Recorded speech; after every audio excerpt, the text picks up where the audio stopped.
আউযুবিল্লাহি মিনাশ শাইতানির রাজিম বিসমিল্লাহির রহমানির রহিম নাহমাদুহু ওয়া নুসাল্লি আলা রাসূলিল কারীম আম্মা বা'দ আউযুবিল্লাহি মিনাশ শাইতানির রাজিম বিসমিল্লাহির রহমানির রহিম জাযাল্লাহু আন্না মুহাম্মাদাম মা হুয়া আহলু জাযাল্লাহু আন্না মুহাম্মাদাম মা হুয়া আহলুহু আল্লাহুম্মা আলহিমনা রাশিদ উমুরিনা ওয়াজনা মিন শুররি আনফুসিনা ওয়া মিন সাইয়্যাতিনা আমালিনা আল্লাহুম্মা আলহিমনা রাশিদ উমুরিনা ওয়াজনা মিন শুররি আনফুসিনা ওয়া মিন সাইয়্যাতিনা আমালিনা আল্লাহুম্মা আলহিমনা মারাশিদ উমুরিনা ওয়াজনা মিন শুররি আনফুসিনা ওয়া মিন সাইয়্যাতিনা আমালিনা আল্লাহুম্মা আলহিমনা মারাশিদ উমুরিনা ওয়াজনা মিন শুররি আনফুসিনা ওয়া মিন সাইয়্যাতিনা আমালিনা।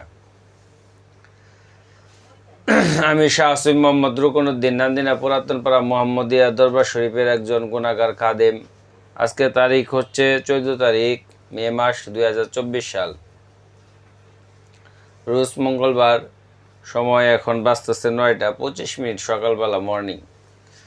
আলহামদুলিল্লাহ, আল্লাহ দরবারে লক্ষ লক্ষ শুকরিয়া আদায় করি যে আল্লাহ তাআলা আজকে সকালবেলা সান মানে হইতেছে সূর্য, যে আল্লাহ তাআলা আমাদেরকে এই সূর্যের আলোটাকে দেখার মতন আল্লাহ তাআলা আমাদেরকে তৌফিক দান করছেন।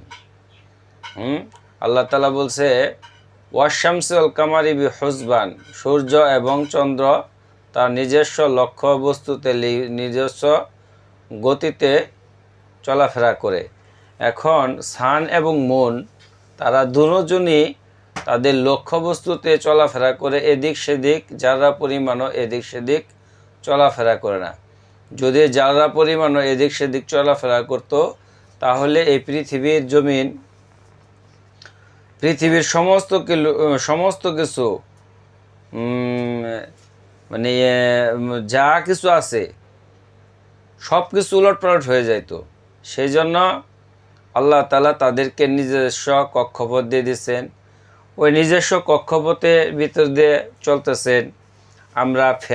আমরা ফ্রেশ এয়ার পাইতেছি, যেটা যদি এয়ারের ভিতরে যদি অক্সিজেনের রেশিও যদি কমে যায়, তাহলে এটাও আমাদের জন্য অনেক বিপজ্জনক। যার ফলে আল্লাহ সুবহানাহু ওয়া তাআলা আমাদেরকে ভালো রাখছেন। এর জন্য আল্লাহ তাআলার দরবারে আমরা সবসময় শুকরিয়া আদায় করব যে আল্লাহ তাআলা আমাদেরকে যে ভালো রাখছেন। এর জন্য আল্লাহ দরবারে এই জন্য শুকরিয়া আদায় করব যে আল্লাহ তাআলা সমস্ত কিছুর মালিক, আরশ, কুরসি, লৌহ, কালাম, যা কিছুর মালিক সব কিছু। আপনি আজকে এই গ্যালাক্সি বলেন অথবা এই ছায়াপথ যেটাই বলেন না কেন, আপনার সব কিছু এগুলা হইতেছে আল্লাহ তাআলার হুকুমের সৃষ্টি। আল্লাহ তাআলা এক সময় যখন এই দুনিয়াকে সৃষ্টি করলেন, সৃষ্টি করার পরে আল্লাহ তাআলা বড় বড় 4 ফেরেশতাদেরকে বানাইলেন, তারপর অন্যান্য ফেরেশতাদেরকে বানাইলেন, তারপরে ইনসান বানাইলেন, জিন বানাইলেন, ইনসান বানাইলেন। তো আল্লাহ তাআলা এই মানুষকে দুনিয়াতে পাঠাইছে শুধু আল্লাহ তাআলার ইবাদত বন্দেগী, আল্লাহ তাআলার রাজি খুশি করার জন্য আল্লাহ তাআলা দুনিয়াতে পাঠাইছে। এখন আমরা এসে যদি আল্লাহ তাআলাকে নারাজ করি, আল্লাহ তাআলার রাজি খুশি মতো না চলি, তাহলে আল্লাহ তাআলা আমাদেরকে কঠিন থেকে কঠিন শাস্তির আওতায় আনবেন। আজকে আমরা ছোট্ট মানুষ, কিন্তু আজকে আল্লাহ এই ছোট্ট মানুষের মাথার ভিতরে আল্লাহ তাআলা যেই পরিমাণ ব্রেন দিছে এটা আপনি কল্পনাই করতে পারবেন না যে কি পরিমাণ ব্রেন দিছে। আমার পাটা যখন কাটা হইল, তখন আমি দেখছি যে তাদের আল্লাহ তাআলা কি পরিমাণ মেধা শক্তি দিছে, যে এটাকে তারা এমনভাবে ডিল করতেছে যে এটা তো একটা জটিল বিষয়। শরীরে একটা হইতেছে আমার রক্ত নাই, শরীরের ভিতরে সমস্ত রক্ত প্রায় পড়ে গেছে, অল্প কিছু রক্ত আছে।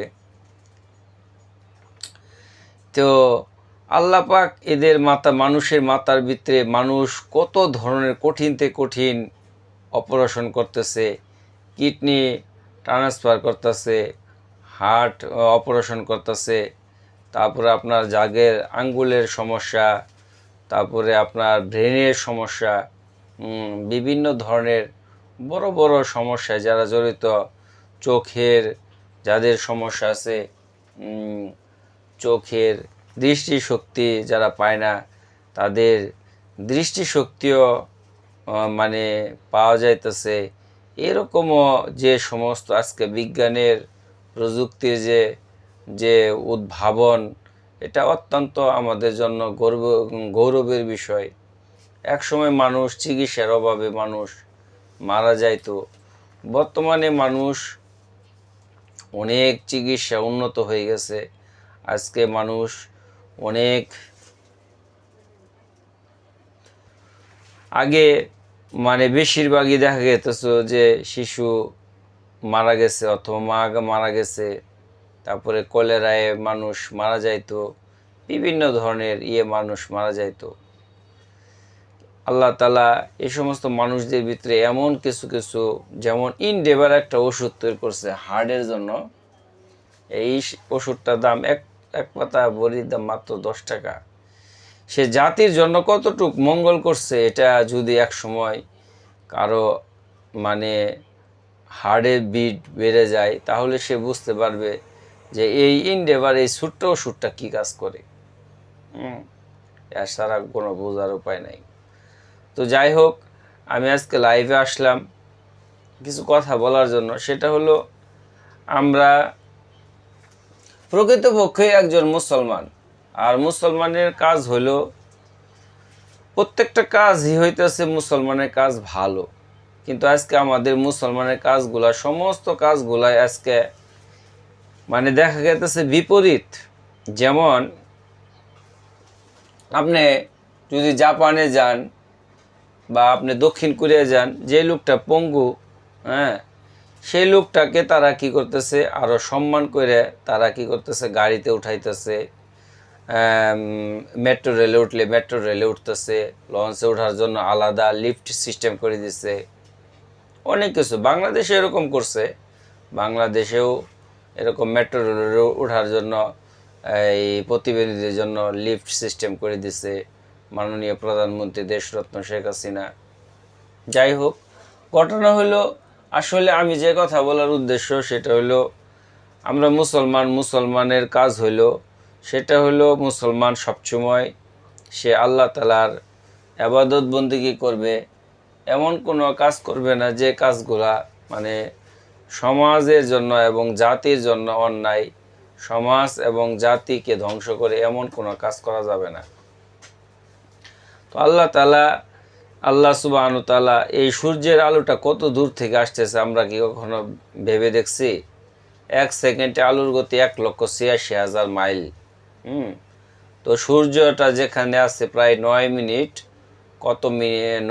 কত সেকেন্ড এই আলো গতিতে আসে এই আমাদের এই জমিনের বুকে পড়ে।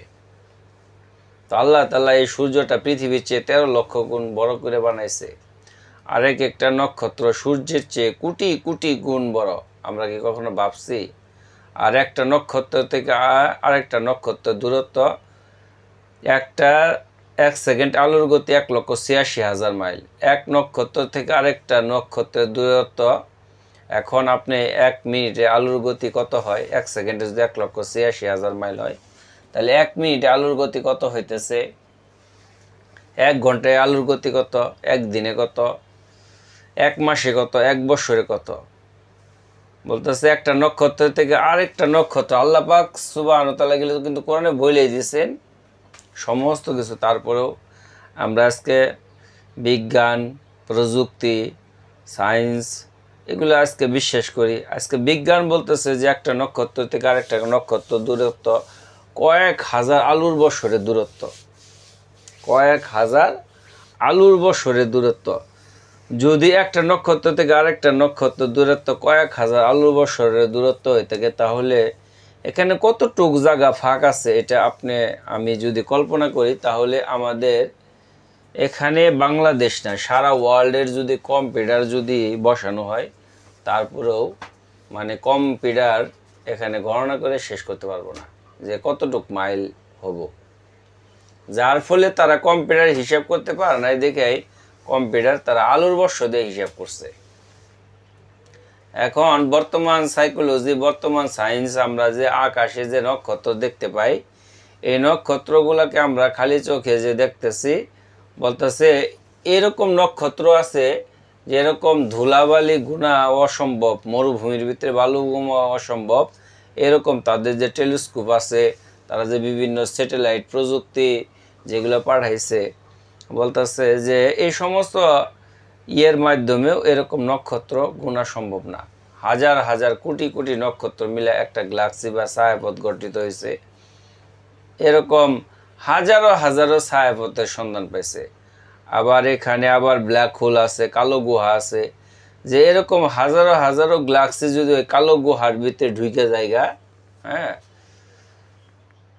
একটা আমরা মুখে যেরকম চকলেট খাই, এরকম চকলেট খাওয়ার পরে আস্তে আস্তে চকলেটটা এক সময় ভ্যানিশ হয়ে যায়, ওইরকমভাবে এই কালো গুহার ভিতরে যে এরকম বড় বড় ব্ল্যাক হোল, ঠিক আছে, আমরা যে এইগুলা মানে এগুলা যে পড়তেছে, এগুলো আমরা কি করি, আমরা যখনই ওখানে পড়বে ওগুলাকে তারা চুইসে খায় ফেলাবে। তাহলে এই গুহাগুলা কত বড়! আসলে আল্লাহ পাকের সৃষ্টির জগৎটা এটা একটা বিশাল একটা রহস্যময়, এটা একটা গোলক ধাঁধা।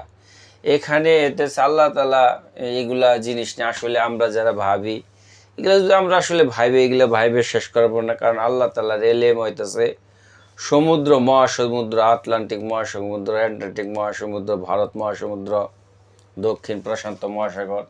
আর বান্দার এলেম, ফেরেশতাদের এলেম হইতেছে শুয়ের আগার মতন। হ্যাঁ, আমরা যদি এইগুলার যদি বেশি চিন্তা ভাবনা করি, আমাদের ব্রেনের ভিতরে পেন হইতে থাকবে। মানে ব্রেনের ভিতরে যে পেন হবে, এই পেনের একটা মাত্রা আছে, এত পরিমাণ মাত্রা সে সহ্য করতে পারে, তারপরে সে পারে না। যখন আমার এই পা কাটার পরে যখন আমার পা ব্যথা, যখন আস্তে আস্তে ওই ব্যথার ইঞ্জেকশনের মেয়াদ শেষ হয়েছে, তখন যে ব্যথা করছে, কত ডিগ্রি পর্যন্ত একটা মানুষ ব্যথা সহ্য করতে পারে, তারপরে সে পারে না।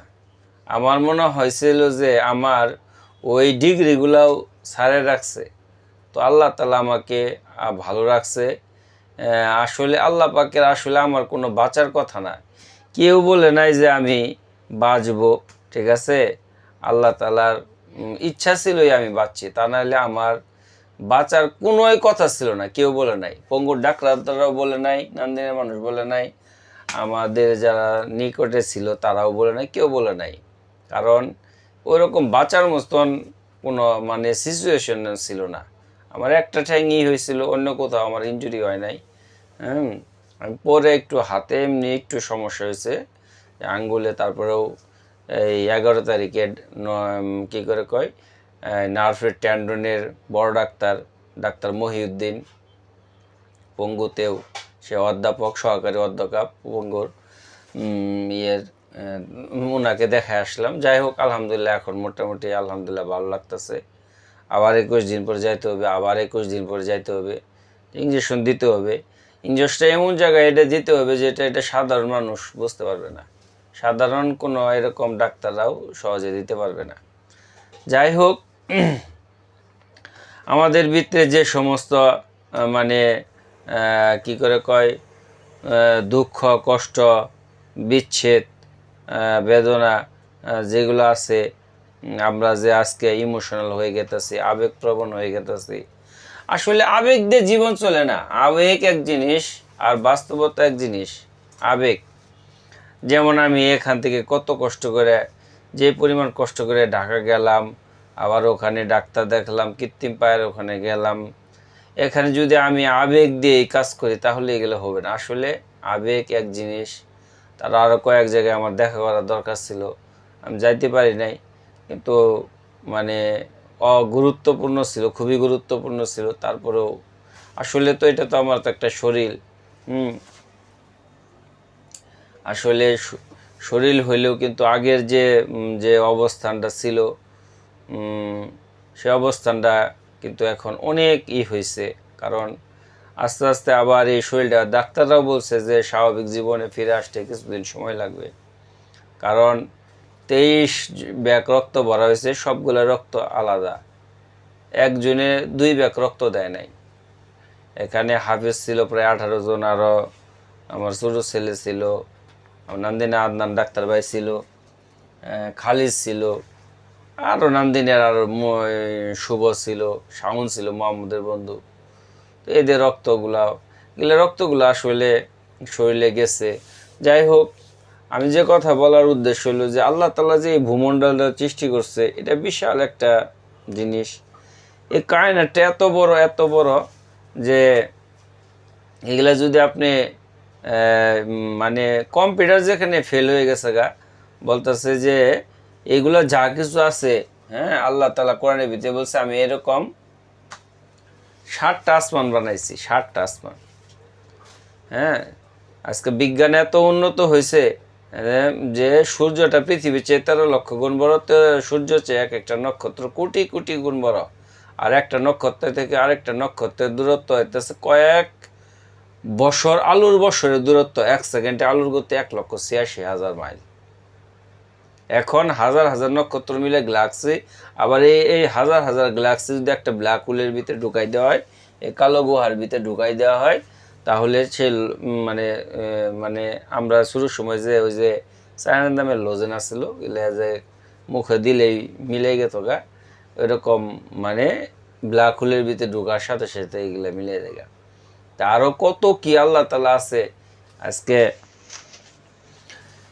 আল্লাহ তাআলার অশেষ মেহেরবানি যে আল্লাহ তাআলা আমাদেরকে কত কি আরও দেখার বাকি রাখছে, আরও কত প্রযুক্তি আছে, হ্যাঁ, যে বিজ্ঞান এগুলো আবিষ্কার করবে। যাই হোক, কিন্তু বিজ্ঞান একটা জিনিস এই জায়গাতেই শুধু করতে পারতেছে না। রূহ জিনিসটা কি? আত্মা, মানুষের আত্মা, মানুষ যেটার দ্বারা সে পরিচালিত হয়, মানুষের যে বিবেক, এগুলো আমাদেরকে সবসময় ভাবতে হবে যে আসলে একজন সৃষ্টিকর্তা আছে। সৃষ্টিকর্তা এটা যা আছে এটা মানে একমাত্র কিছু সংখ্যক মানে মানে যারা, যেমন আপনার ফিলিপাইনে বাস করে, দক্ষিণ কোরিয়ায় বাস করে, এরকম অল্প কিছু সংখ্যক লোক আছে যে যারা মানে কোনো সৃষ্টিকর্তাকে তারা বিশ্বাস করে না।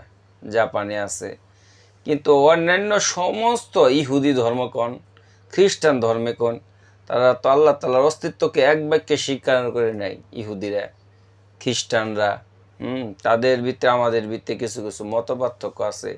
মতপার্থক্যগুলো যেগুলো আমাদের নবী রাসূলদেরকে নিয়ে হয়েছে। যাই হোক, আমার কথা বলার উদ্দেশ্য হইল আমরা সর্বোপরি বাংলাদেশের নাগরিক, আমরা বাংলাদেশটাকে ভালোবাসবো। বাংলাদেশ অত্যন্ত একটা মানে সোনার বাংলা। এই বাংলাদেশটা এতই একটা মানে সুন্দর দেশ, এটা আপনি বাংলাদেশ না ঘুরলে আপনি বুঝতে পারবেন না। বাংলাদেশে ঘুরেন, রাঙামাটি যান, কাপ্তায় যান, খাগড়াছড়ি যান, তারপরে আপনার সাজেক যান, কুয়াকাটা যান, সুন্দরবন যান, তারপর আমাদের শেরপুরের এদিকে বাম সাইডে শেরপুরের এদিকে যান, গারো পাহাড়গুলো আছে, এদিকে যান। তারপর আমাদের এদিকে যে নান্দিনের ওই পাশে আপনার কি করে কয় হুলাকুড়ি ওই পারে যে পাহাড়গুলা, ওখানে যান। দেখেন আসলে পৃথিবীটা অনেক সুন্দর, বাংলাদেশটা অনেক সুন্দর। সবচেয়ে বড় জিনিস হচ্ছে বাংলাদেশের মানুষের হৃদয়টা হইতেছে অত্যন্ত সফট এবং কোমল হৃদয়ের মানুষ। এখানে বাংলাদেশের মানুষগুলাকে কিছু কিছু দুষ্কৃতিপরায়ণ মানুষ আছে যারা এই মানুষগুলার বিবেককে তারা শূন্য করে দিতেছে। তারা আজকে হিতাহিত জ্ঞান না থাকার কারণে তারা আসলে ভালো মন্দের ফারাক, ভালো মন্দের যে ডিভাইডেড একটা পার্থক্য করা, এটা করতে পারতেছে না। সেজন্য আমরা এই দেশটাকে ভালোবাসবো। আমরা এই দেশের প্রতিটা নাগরিক এই দেশটাকে ভালোবাসবো। আমরা যত্র ময়লা আবর্জনা ফেলি, এটা আসলে কোনো দেশেই আমার মনে হয় নাই। আপনি জাপানে, দক্ষিণ কোরিয়াতে অল্প ছোটো ছোটো বাচ্চাদেরকে, 3 বছরের বাচ্চাকে তার স্যান্ডেলটা কোন জায়গায় রাখা হয় এটা শেখানো হয়, তার জুতাটা কোন জায়গায় রাখবে এটা শেখানো হয়, তার মাথার চিরুনটা কোন জায়গায় রাখবে এটা শেখানো হয়।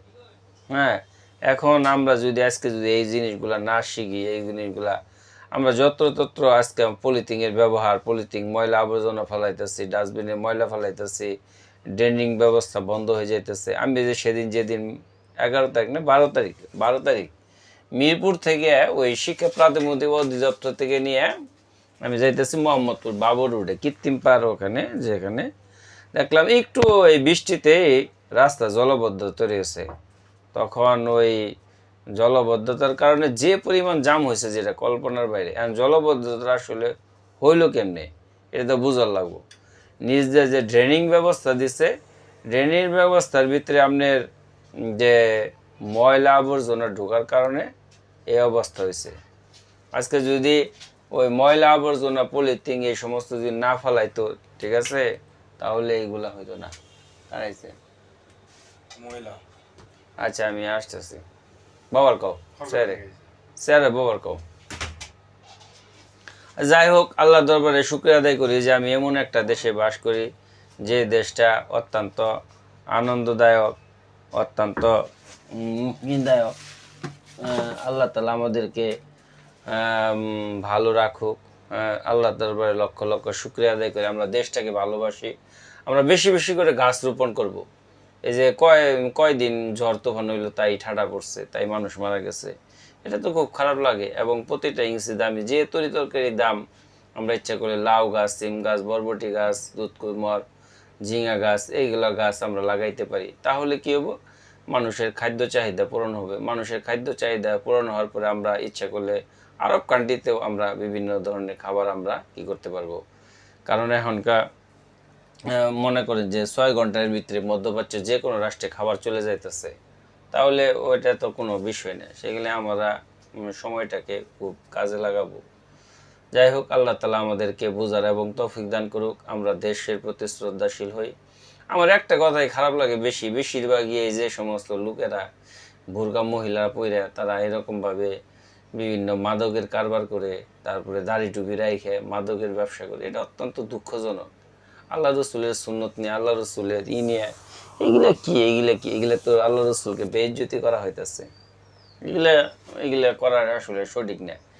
দেশটাকে ভালোবাসতে হবে, কারণ মাদক এইগুলা তো মানুষের জীবনকে কোনো শান্তি কল্যাণ বয়ে আনে না। হ্যাঁ, এই জন্যই আমরা সবসময় সাধু সাজবো না, সাধুর ভান করবো না, প্রকৃতপক্ষে একজন ভালো মানুষ হই।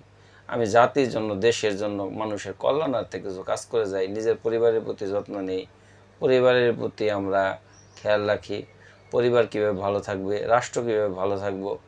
আমরা বিভিন্ন ধরনের মিথ্যা গুজব অপপ্রচার এগুলো আমরা ছড়াই, কিন্তু আসলে আমরা দেশটা কত দূর আগায় গেছে ঢাকাতে যান বুঝতে পারবেন, নাহলে বোঝার কোনো উপায় নাই।